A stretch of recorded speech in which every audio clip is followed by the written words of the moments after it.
Hello, everyone. Welcome back, and welcome back to week 5 on family and intimate relationship. And this is part 2 of family and intimate relationship chapter. So, in the last part, we have discussed a marriage as a social institution. And today, we are going to address family as a social institution, family as a part of intimate relationship. So we all belong to a family, and particularly when in the last chapter in socialization, we have discussed family as an agent, family as an institution, how it does help, how it does work to shape our personality or to develop ourselves. So we everyone belong to a family, and we everyone know what is family. Still and yet, this is part 2, and part 2 is all about what is family, what are the different types of family, what are the functions of family. And in the name of functions of the family, it is also basically we will explain why family. Anyway, if once again, if I start a question, a very simple question, do you belong to a family? And I know you are going to say, yes, I belong to a family. So if I ask you, close your eyes, then try to recall the family you belong to, how it is formed, what makes the family you belong to. As I said, family is definitely a social institution.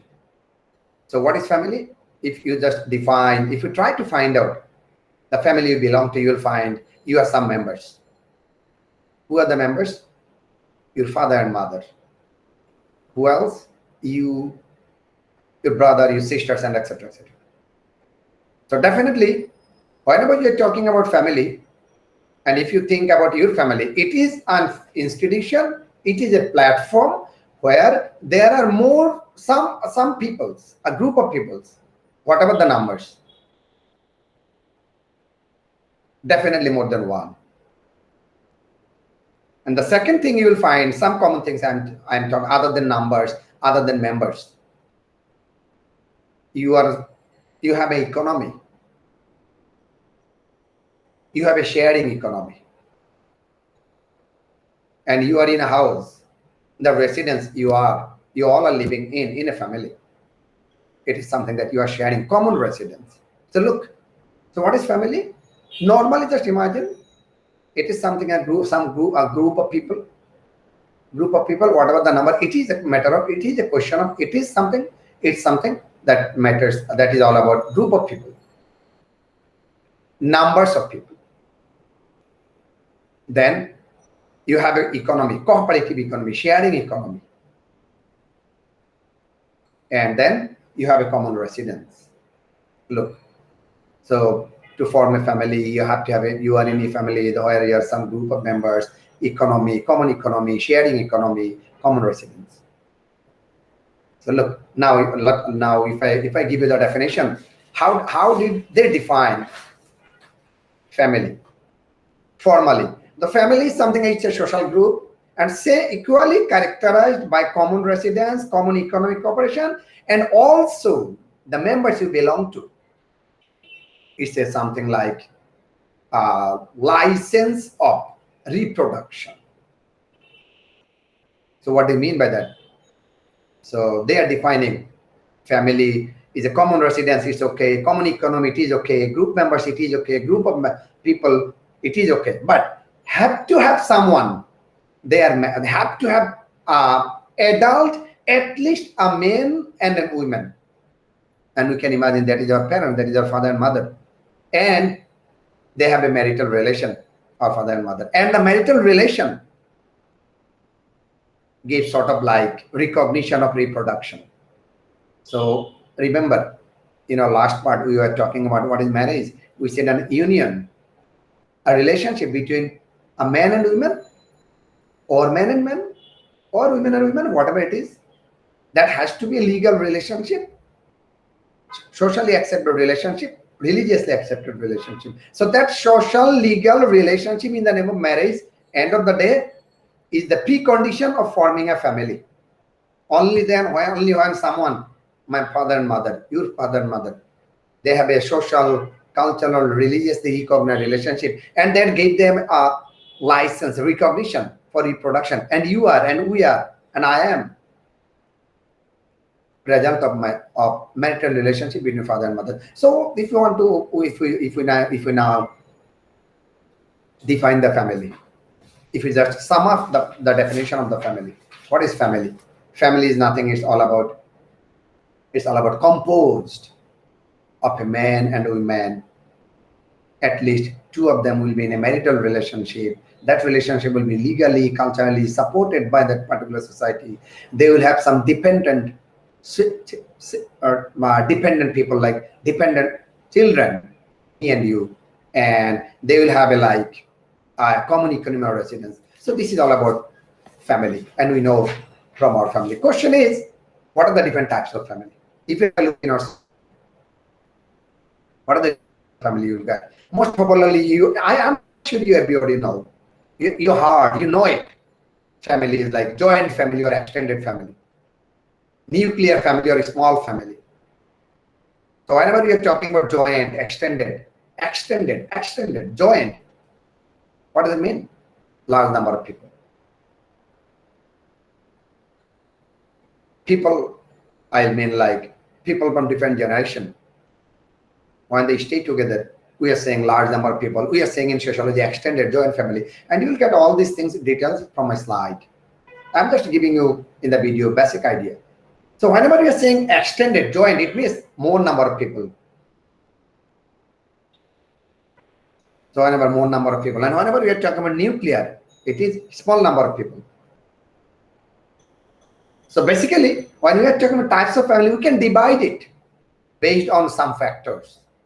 And one of them I said, based on the size of the family, based on the members of the family. So whenever we say extended or joint, more people, it is basically nothing other than based on size, members, numbers of members, numbers of the people living in the same family, sharing common residence, common economy. So it is extended family, joint family. On the other side, another way it could be nuclear family. Small number of people, only husband and wife, and the dependent children, and to some extent, only husband and wife. It is nuclear family. So based on size, based on members, based on number of members, family is divided as nuclear family, extended family, or joint family. Then another type of family it could be. There are so many things you are based on that we divide family. There are another types of family it could be based on power, based on authority.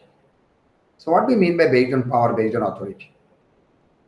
So based on authority and based on power, we want to mean based on the decision-making power. Just have a look, close your eyes. Who made the most of the decisions in your family? You may say, it's my father, or you may say, it's my mother, or you may say, no, both of them. Whatever, it's father, mother, or both of them. It means whenever you belong to a family, based on the authority, based on the power and authority, what we mean?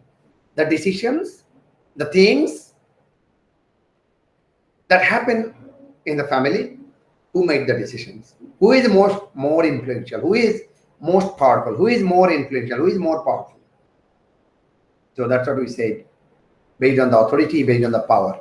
This could be another factor. So decision-making power or authority is another factor we consider in sociology to divide family. So what is that? We also know patriarchal, male domination, patriarchal family, where father or the male members is the most influential or more influential than the female, than the mother. So patriarchal family, where male is the dominated, man is the powerful one. to make any decisions in the family, patriarchal. And on the other side, it is matriarchal.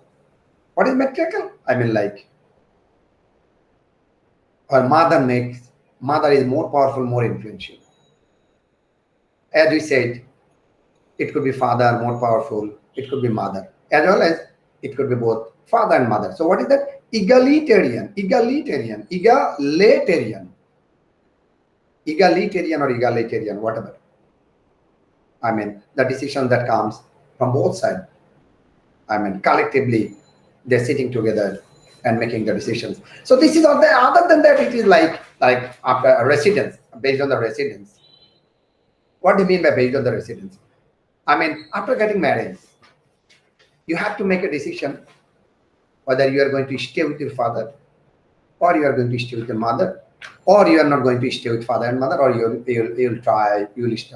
get a separate house or residence. That's what happened nowadays in our society.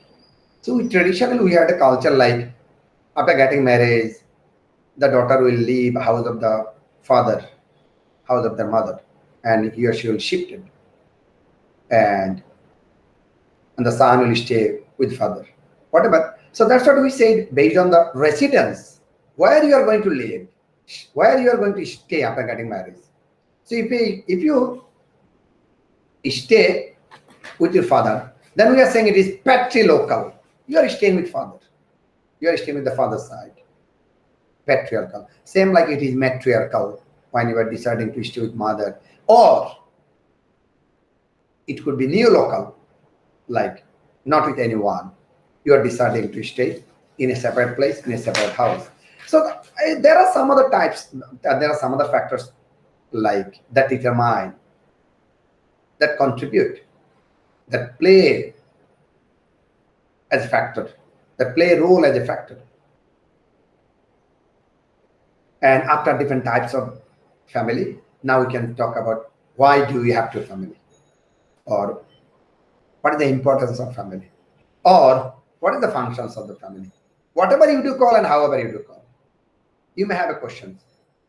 What are the functions of the family? So basically, whenever you will talk about why functions, importance of function, or functions of the family. I mean, if you think about why family, importance of family, functions of family, whatever it is. So there are basic two basic functions of the family. What is that? Main two functions of the family is basic function and traditional function. Basic or universal function and traditional functions. So it means, look, as I said, me and you, we are the result of the marriage of my father and mother. So what is the basic function? Family. We form family. We need family to keep continue the human civilization, or in other way we can say reproduction. The basic functions of the family is not only meeting up biological demand. Yes, it is biological demand, as well as it is something to keep continue the human civilization or reproduction. So this is biological function, basic functions of the family. On the other side, there are some other functions of the family. That's traditional functions, the functions that family do for the dependent children, family do for the members of the children, members of the family, like economic function. Look at you. Economic function. Who is looking after you? Who is paying you tuition fees? And etc. etc. You are not making money, you are not earning money. You are dependent. So whenever you are dependent, let's say, for example, for economy, it is your family. They are looking after you. They are paying you. They are caring you. They are looking after you. So economic function. We said this is like traditionally family is doing it. Traditionally family is doing it for us. So we said traditional functions. Other than that, there are some social functions as well. So as I said in my last chapter, whatever you are, whoever you are, the shape of personality, development of personality in the name of socialization, it is the family. It is the family, the core family as a core social institution. helped us and help us how to behave, social functions, how to follow the culture.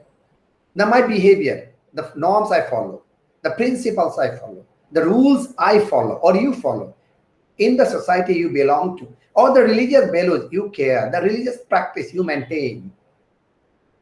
How did you learn it? The first thing you have learned from your family. So this is like social functions, religious functions, cultural functions, recreational functions. So economic, social, cultural, recreational, religious. So these are the like traditional functions of the society. Mainly the functions of the society are divided as biological or basic functions. And secondly, it is traditional functions. So that's all about today's lecture. Hope to see you soon in part 3 and the last part of the lecture. Till then, Allah Hafiz and Assalamu Alaikum.